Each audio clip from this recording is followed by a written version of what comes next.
Hey, what's up? Welcome to Flatirons. Thanks for joining us. We're kicking off a series called Antihero, where we look at how God uses broken, messed up people to do unbelievable things in the world. If you have any questions, you can connect with us at flatironschurch.com or on our social media, Facebook, Instagram, Twitter. Hope you enjoy. All right. Hi, how are we? We good? Good. Hey, I'm Ben. I'm the teaching pastor here. I'm glad you're here today. I've actually been gone for the last couple weeks. I was out on vacation. This summer, Allie and I are celebrating our 10th anniversary together. And so we did some, oh, okay. Thank you. We made it. So we did something special to celebrate that. We saved up for a little while, and then her and I went to one of those all-inclusive resorts in Mexico. I don't know if you've ever done this. It was just Allie and I, and without the kids. It's the first time we've done a trip like that in like 7 years or something like that, and it was awesome. We just sat by the pool, we sat on the beach, and we read books, and we hung out with each other, and we ate. We had drinks with little umbrellas in them and other strange accessories involved, and it was awesome. And the no kids thing was key, because I love them. I really do love them dearly, but you know how sometimes you just wish you were in a different country than they were? I got to do that for 7 days. So I've been out of pocket for the last couple weeks, and so I want to do something real quick right at the beginning of this thing, because last weekend we wrapped up our very first women's series here at Flatirons called Lost in Translation. We wrapped it up with a very powerful weekend, and not only did we have a lot of help of teachers coming in to help with that, we had Lindsay, our student ministry director, our campus pastors, we had Gretchen last week, but on top of that, it just takes a lot of time and energy from staff and from tons of you, from volunteers. And so before we even get started today, could you help me out and give a round of applause for all of our volunteers who helped with that weekend?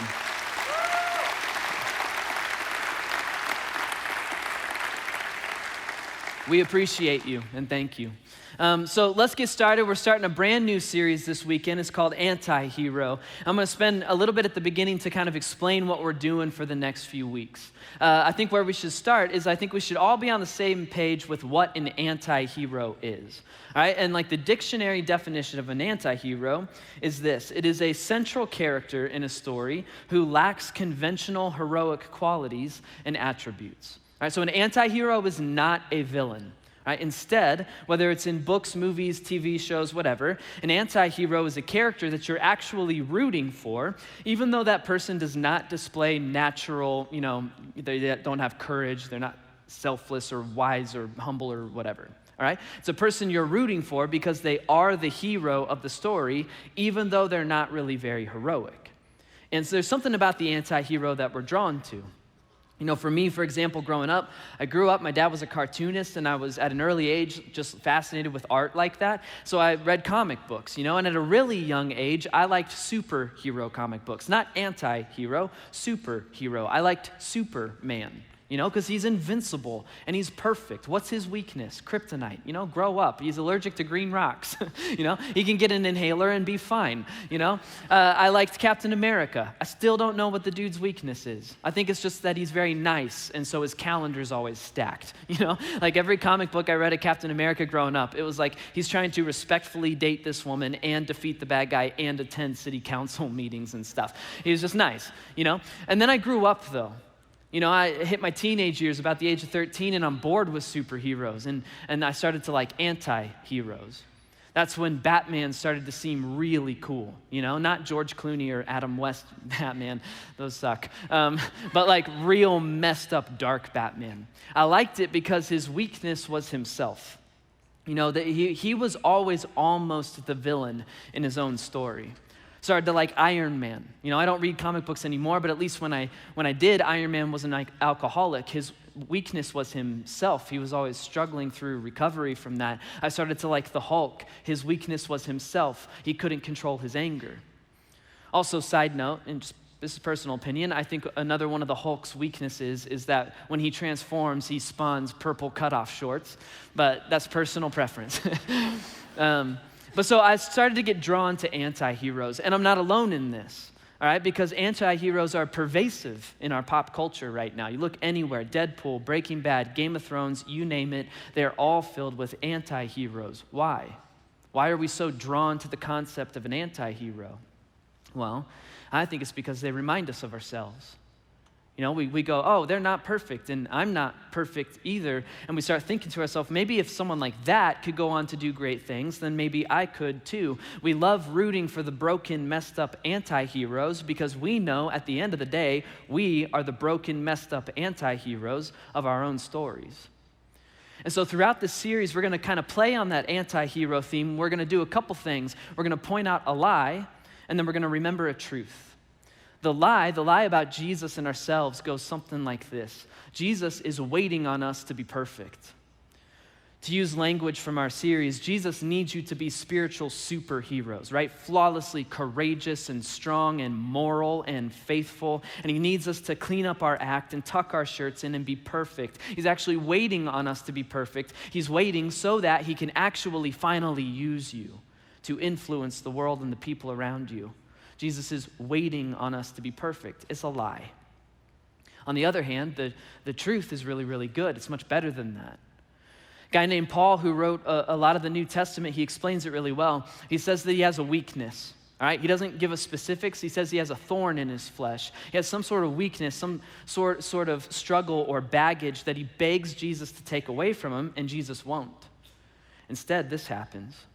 Paul says, 3 times I pleaded with the Lord to take it away from me, but he, Jesus, said to me, no. My grace is sufficient for you, and my power is made perfect in weakness. Jesus says to Paul, he goes, Paul, listen, this weakness of yours, this struggle that you have, you're going to have it until the day you die. But my grace is powerful enough to forgive you, and my grace is strong enough to be in relationship with you anyway, because my power is made perfect in and through your weaknesses. Again, to use the language of our series, Jesus basically says, Paul, you're not supposed to be the flawless spiritual superhero of your story. That's my job. You are the anti-hero. You are the broken, messed up person that I'm going to love and work in and through, regardless of your brokenness. Again, the lie that we've bought into is that Jesus is waiting on us to be perfect. But thankfully, the truth is this. In our weakest moments, Jesus does some of his strongest work. But this seems backwards to us. We don't think this way, because when we have moments of failure or weakness, we screw up with our family, we lose the job, we do the time, the disease leaves us bedridden. When we have moments of failure or weakness, we typically get in our heads and we think to ourselves, well, this is it. This is all I really am. And this is all I'm going to be good for, and I'm hopeless, and I'm worthless. And Jesus never says those things to us. Instead, he says, no, listen to me. I can work with that. All right, that is my specialty. So hand me your failures and hand me your weaknesses because my grace is strong enough to handle them. Jesus never commanded us to become spiritual superheroes. Instead, we are the anti-heroes. We are the broken, messed up people that Jesus will work in and through. And so for the rest of the series, we're going to drive that truth home. And we're going to do that by talking about a different person in the Bible every single week. It's a person that maybe if you've only heard the Sunday school VBS version of their story, you might think they're a perfect spiritual superhero. And they're not. They are anti-heroes. And today, we're going to take a look at a guy named Moses. All right? This is one of my favorite people. I love Moses. I feel like if I could go back in time, he and I would have, sadly, a lot in common because he's one of the biggest anti-heroes in the Bible. And I want to tell you about a time when God speaks directly to Moses out of a bush that's on fire, right? Sounds weird, I know, and that's mainly because it's super weird that happened at one point. And I want to tell you about that story, but first let me kind of catch us up to speed with who Moses is. All right? If you were here when Lindsay taught, you might have heard a little bit of the beginning of his story. Moses is born an Israelite boy into slavery in Egypt. At the time, the Pharaoh of Egypt, like the king of Egypt, had issued an order. And the order said that any Israelite baby boy that's born needs to be thrown into the Nile River to drown. This all happened historically. Pharaoh realizes that his slaves, the Israelites, are growing and growing in number. He can't have a slave revolt on his hands, and so this is population control. He makes this law. Moses' mom, understandably, she just can't go through with it, can't do it to herself, and so she puts Moses in the basket that floats, and she floats him down the Nile River, and later downstream, Moses is found by Pharaoh's daughter. Could have gone very poorly for him, but instead she has sympathy on him, and long story short, Pharaoh's daughter adopts Moses. So this is actually the first 40 years of Moses' life, is living in riches as the Pharaoh's adopted grandson, while his true people, the Israelites, are now Moses' slaves. In other words, for the first 40 years of his life, Moses is an imposter. He is a slave pretending to be a prince. And I'm sure this came with guilt and shame. I'm sure he walked through the streets of Egypt and, with his fancy clothes and his well-fed stomach and his prestigious education, and I bet the Israelites cursed him. There goes Moses. There goes the prince of Egypt, who should be dead at the bottom of the river with my baby boy. There's Moses, the imposter. Nothing heroic about that. But because of that, we can relate. How many of us have felt like imposters? It's only a matter of time until the people around me discover who the real me is, and when they find out, they'll leave, they'll hate me. Moses knew what that felt like. It gets worse though. One day Moses is out walking around. He sees an Egyptian who's beating an Israelite slave almost senseless. And I don't know what happens to Moses, but he snaps. I don't know if he's sick of being an imposter. Maybe he thinks he can be a hero, but he snaps. He sees red. He charges the Egyptian. He kills him and he buries him in the sand. At this point, Moses is now also a murderer, and there's nothing heroic about that. But because of that, we can relate. Maybe not to being a murderer, of course, but maybe we tried to do the right thing, but we didn't know how to do it, and so we did the right thing in the wrong way, and it blew up in our face. Moses knew what that felt like.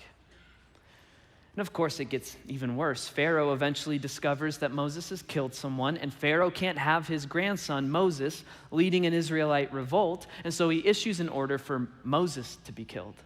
And what does Moses do? Does he use his power and his position to stand up for his people?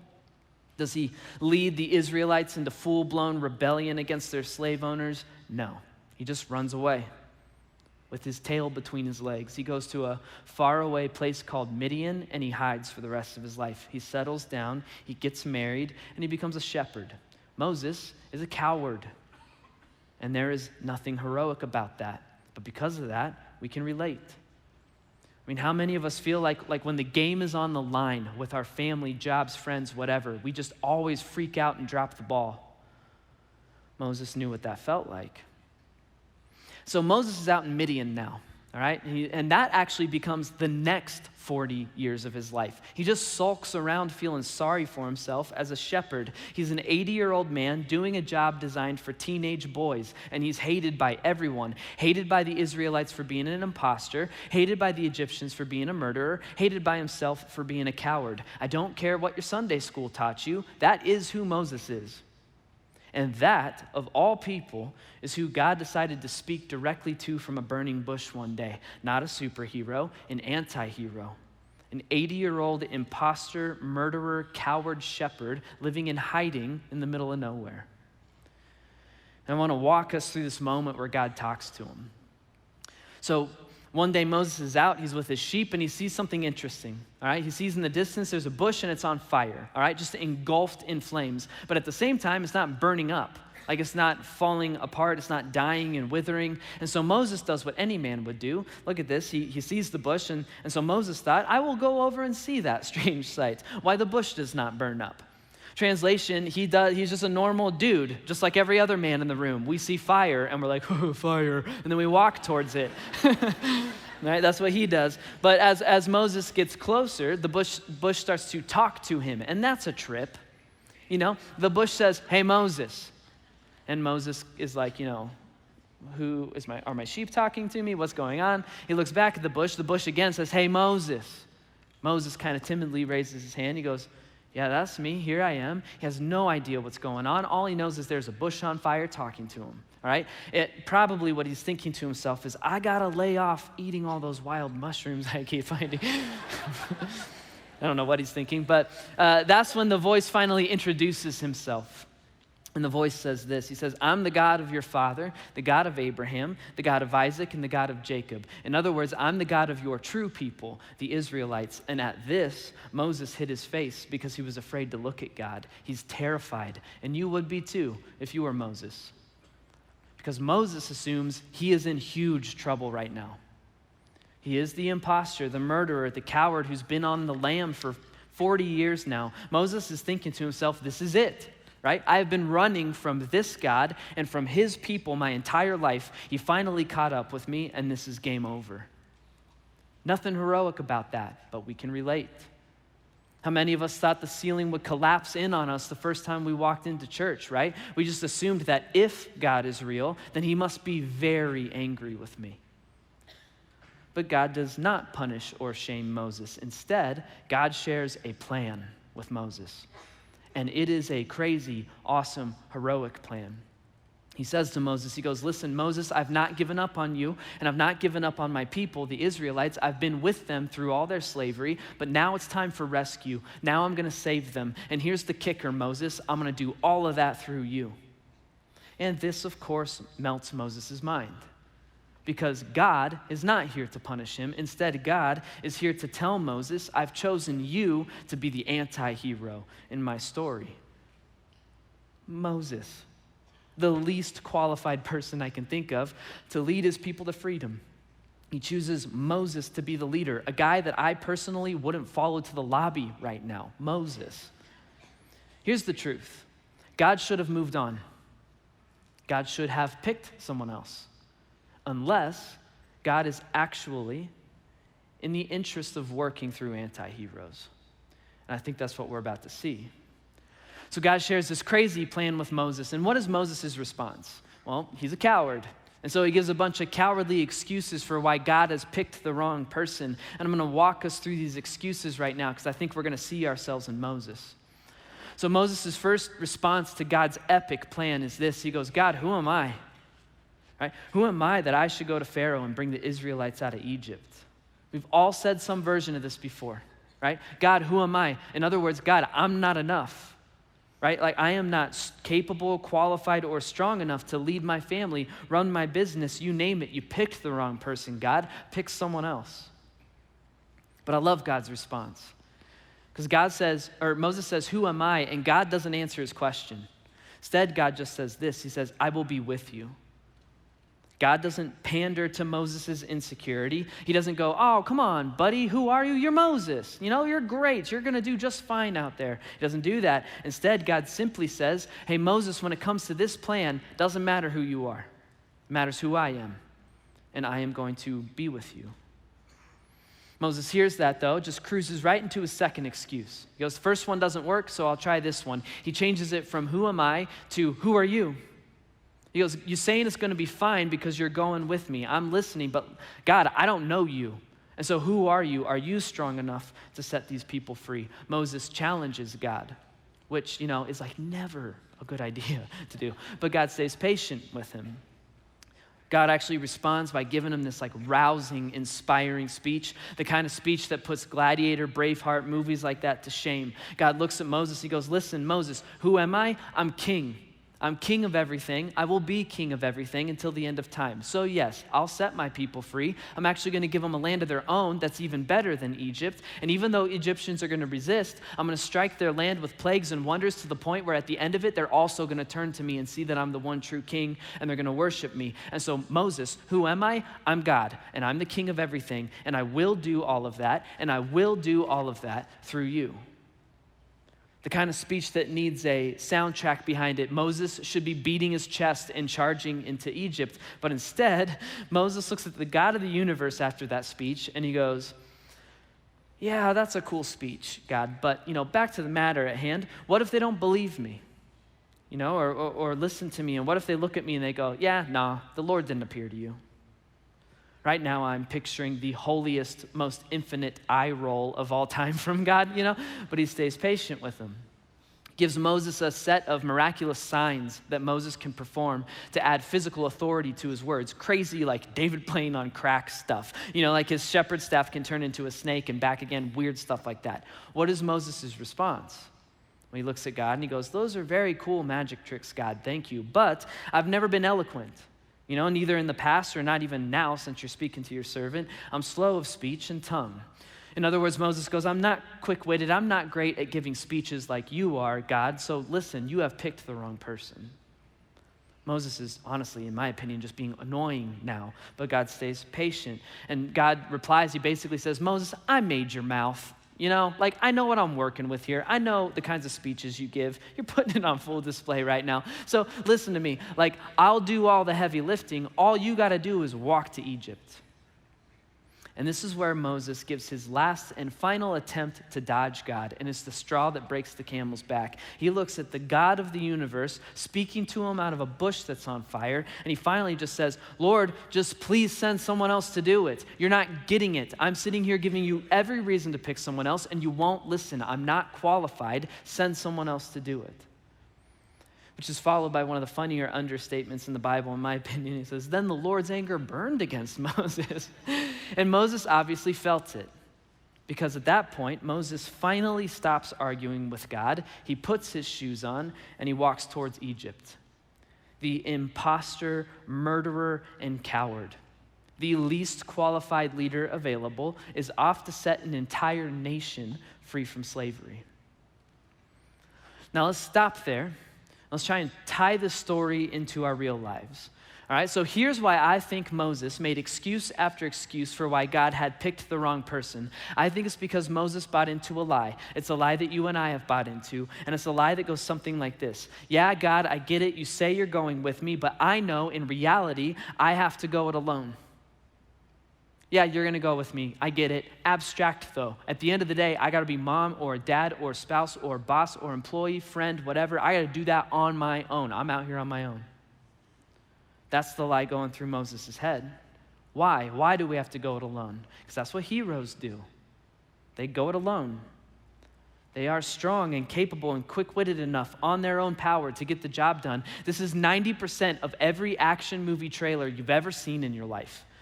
There's an explosion and something bad happens, and then a narrator with a weird voice goes, one man could save them all, and then Tom Cruise is running around for some reason, It's the lie that we've bought into. See, Moses knows he's not strong enough on his own power to go it alone, and I don't think Moses actually believes that God will go with him. We can't blame Moses for that, because we've all done this. We all got some area of our lives where we're trying to go it alone. If you're having trouble thinking of what this might be for you right now, it's usually the thing that keeps you up at night. All right, we all know this feeling. It doesn't happen every night, but it happens pretty frequently. We lay down to sleep, and you're finally alone for the first time that day. There's no one left to pretend for. You can be 100% honest with yourself. So you start thinking about your life, and there's this stuff you got going on that gives you a stomach ache. You got stuff that's going on where you start going, no, I'm not enough. I'm not enough to be mom, dad, parent, fill in the blank, right? I'm not enough. Chances are, whatever area of our life that's keeping us up at night, whatever area of life that makes us go, I'm not enough, is most likely the part of our life where we're trying to go it alone. If I'm being 100% vulnerable with you right now, I was slipping into this pretty drastically right before I went on vacation. Right? Because the most recent time I taught up here was actually the same week that Jim announced his 6-month sabbatical. Right? If you've missed a few weeks, then, surprise. But yeah, so he announced it. And, right before vacation, even though I know the sabbatical is best for Jim, it's best for our church, in the long run, it's going to be a very great and healthy thing, I still start freaking out. My mind starts spinning. I start going, I'm going to have a heavier responsibility on my shoulders. I'm going to be more involved with series planning. I'm going to have to teach more often. And do I really have what it takes? No, I don't have what it really takes. And my mind spins and I go, oh, no, I'm not enough. I'm not enough to do this on my own. Luckily, I go on vacation, I get some time to rest and come back down to reality and remind myself, Ben, stop. You're not doing this on your own. I was able to learn a lesson from Moses and to remember that anytime I say to myself, I'm not enough, God replies by saying, that's not the point. The point is not whether you are enough. God says the point is whether or not I am enough, and I am, and I'll be going with you. That's just one of mine, but what's one of yours? Right? What overwhelming part of your life have you convinced yourself, I have to go it alone? It's all up to me. I'm out here on my own, and I'm not enough. I want you to actually think of it right now and keep it up in your mind while I wrap this thing up. So I don't have time to tell the rest of Moses' story today. It's great, you should read it. Maybe we'll talk about it another time, but it's just too long. But the long and short of the rest of Moses' story is this. God kept every promise he made to Moses. He did go with Moses to Egypt. He did drag Pharaoh down to rock bottom. He did set the Israelites free and give them their own land, and God did do all of that through Moses. Moses is an anti-hero. He is the last person you would have expected for God to work in and through. But here's what it means for us. It means if God can do something like that through Moses, then doesn't that mean that maybe, just maybe, God can do something powerful in our lives too, with the things that are overwhelming us? I do think it means that. And so wherever you fall on the spectrum of faith, all right, you've been here hundreds of times, you believe everything we're saying, or this is your first time here and you're not sure what you believe, when it comes to the thing that is overwhelming you right now, parenting, marriage, career, friendship, addiction, you name it, when it comes to the thing that's overwhelming you, you gotta hear this truth. The truth is that we don't have to go it alone. And that is because we have a God who says his power is made perfect in our weaknesses. We have a God who says, I specialize in working in and through anti-heroes, people like Moses, people like us. We have a God who says, I will go with you. Yes, I'll go with you into the shame and baggage of your past, into the mess of today, into the fear of the future. He goes with us. We don't have to go it alone. And we got to remember that because we forget it all the time. We just forget it. There's this pretty popular churchy phrase that's a personal pet peeve of mine, all right? Don't be offended if you say this or you said it. It's just a personal pet peeve. But it's anytime someone says something like, man, God really showed up today. Or someone says something like, I really need God to show up in my marriage right now. I'll bet Moses, while he was walking to Egypt, said to himself, whoever that fiery bush God is, I need him to show up in Egypt. And in every case, I know what people are saying, but at the same time, I want to interrupt and be like, that's not how it works. We don't need God to show up in our lives. He's already here. Moses didn't need God to show up in Egypt. He's already there. The truth is that wherever you go, and I do mean wherever you go, he is with you. We have a God who goes with us. We don't have to go it alone. And so for the thing you're thinking about, the part of your life that is overwhelming, the part of your life where you've been trying to go it alone, what do we do with that? Where do we change? What do we change? And I think that we can do the same thing that Moses did, and it's actually the only thing that goof did right that day at the burning bush. We can stop arguing with God and step into the responsibility he handed us. That is the only thing Moses did right that day at the burning bush. That's it. Did he stop being an imposter, murderer, or coward overnight? No, not possible. Instead, he just stopped arguing with God about being the wrong person for the job, and he walked into the responsibility that God gave him. Looks the same with us. When it comes to the overwhelming challenges that we're facing in our lives, we can stop arguing with God and step into the responsibility he's handed us. And so for the rest of the week, we can try something together. This is a baby step towards not going it alone, a baby step towards retraining our minds to remember that God is with us wherever we go. It looks like this. For the next week, anytime you catch yourself saying or thinking to yourself, I need God to show up, stop and pause and remember that he doesn't need to show up. He's already here. And so instead, just ask him, what do you want to do with this mess today? And anytime you catch yourself saying or thinking, God, I'm not enough, you picked the wrong person to be dad, mom, spouse, boss, whatever, just stop and don't argue with God. Listen, you're probably not enough. He is. And you probably wish he picked someone else. He didn't. He picked you.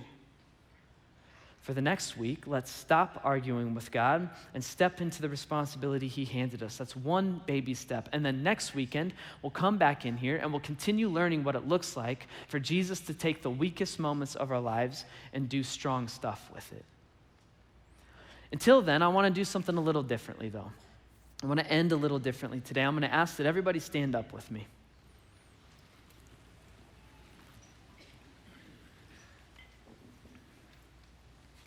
So this truth of knowing that we don't have to go it alone and knowing that God goes with us, I think this is a great thing for us as individuals to remember every day of our life. I also think it's really good timing as a church, as a I was going to say little, but huge family together. It's a good time for us to remember the same truth. in this 6-month season that we're marching out into, where one of our anti-hero leaders, one of our Moseses, our lead pastor, Jim Bergen, is out for 6 months getting some much needed rest. I think this is a good time for us to pause and remember the truth that we have a God who goes with us wherever we go. And so for just the last minute, I'm going to end by quickly declaring who we are as a church here at Flatirons. If you've been coming here for years and years, this is a reminder. If you're here for the first time, welcome. And this is kind of a heads up for what you just walked into. But as a church here at Flatirons, we are not spiritual superheroes. It's not possible. We are the anti-heroes. We are just a ragtag group of messy, broken people that Jesus looks at and says, I love you anyway. And all of your weakness and all of your failure, give it to me. I'm strong enough to handle it. We're not perfect or even close, and we don't pretend to be. We do know that because Jesus' grace is strong enough for us, we know that there is no amount of broken, there is no amount of messed up that could ever separate us from the love of our God, could ever separate us from the good life that Jesus offers us. And so if you in this room are thinking to yourself right now, well, you don't know me, I'm really messed up. If that's you, listen to me. Maybe you are, but we are too. And maybe life is a train wreck right now. Maybe it's a train wreck you even caused. But I do know that God doesn't shoot his wounded. We're not going to do that either. You are welcome and you are safe here at Flatirons. And so sabbatical or no sabbatical, that won't ever change around here. Why won't that change? Well, because we are a church of anti-heroes and we know it. And so sure, I might be a mess, but I'm a mess that Jesus loves. And sure, I'm a mess. But because of Jesus, I don't think I have to stay that way. And so as we walk out of these doors today into a new season as a church, let's pause and remember this truth together as a family. It's the truth that Jesus will not individually leave you out there on your own. And also at the same time, he will not leave us as a church out here on our own. And that's because we have a God who goes with us. So close your eyes. I'm going to pray, but our prayer today is actually just a verse from the Bible. It's a verse where God is speaking to a guy named Joshua. Joshua is actually Moses' successor as leader of the Israelites. And so when Moses dies and Joshua takes over, I'm sure he's buying into the same lie that Moses did, the same lie we bought into, the lie that he's going to have to go it alone. But God, because he's very good, the very first thing God does as Joshua steps into leadership is that God reminds Joshua that he's going to go with him. And still, to this day, here in 2019, God is saying the same thing to us. And so this is Joshua 1:9. This is God speaking to us, and this is our prayer today. Be strong and be courageous. And do not be terrified. And do not be discouraged, for the Lord your God will be with you wherever you go, and so you can be strong and you can be courageous. Don't have to be terrified. You do not have to be discouraged, for the Lord your God will be with you wherever you go, so be strong and be courageous and don't be terrified and don't be discouraged, for the Lord your God will be with you wherever you go. God, whether it's the stuff that we're walking through individually, the messes that we were dropped into, the messes that we've created in our own lives right now, whether it's that or it comes to the new 6-month season that we're walking into as a church, God, all of us, please remind us of that truth. God, show us what it looks like to be strong. Show us what it looks like to be courageous. Please don't let us be terrified, and please don't let us be discouraged. And remind us that you are the kind of God who's going to go with us wherever we go.